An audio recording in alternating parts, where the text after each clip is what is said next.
part of our James Rizzi project, we're going to work on the background.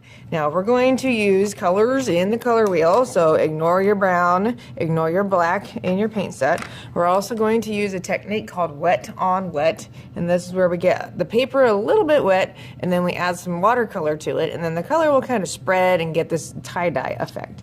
Another thing you need to know when we're doing the background is you want to use colors back here that are different than what is touching your background. So I have a lot of orange touching my background right here. I have some purple touching my background right there. I want to avoid the purples and the oranges in those areas. That way my head will stand out. It will have contrast.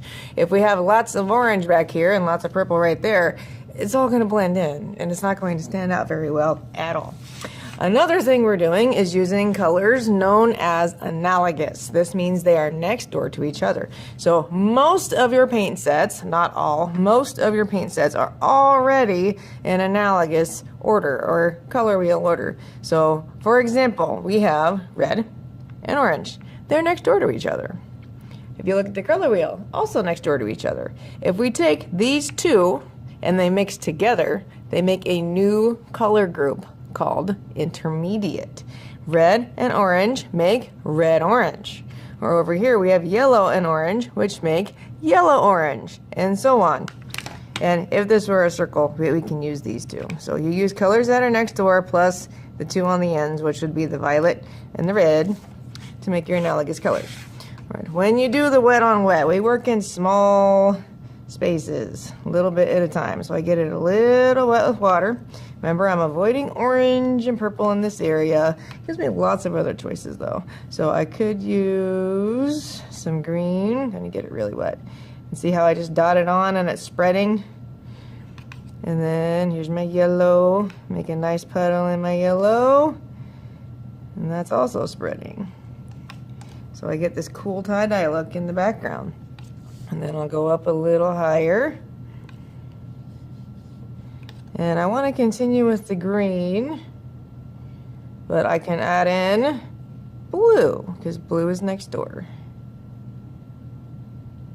And it just runs together. Looks so pretty. Okay.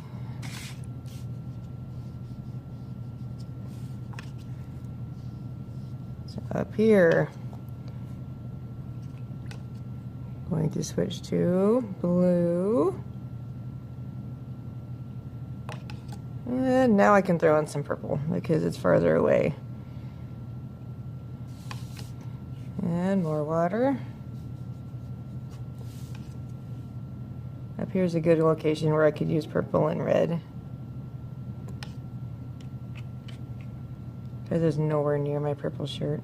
And I'm trying to go around in color wheel order because we're avoiding muddy color that way.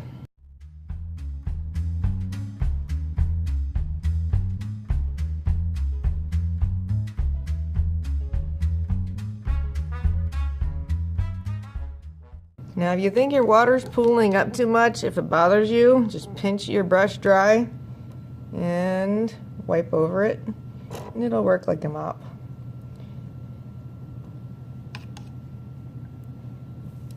It'll help you avoid big puddles and letting your color get really out of control. You don't want it to run onto your face.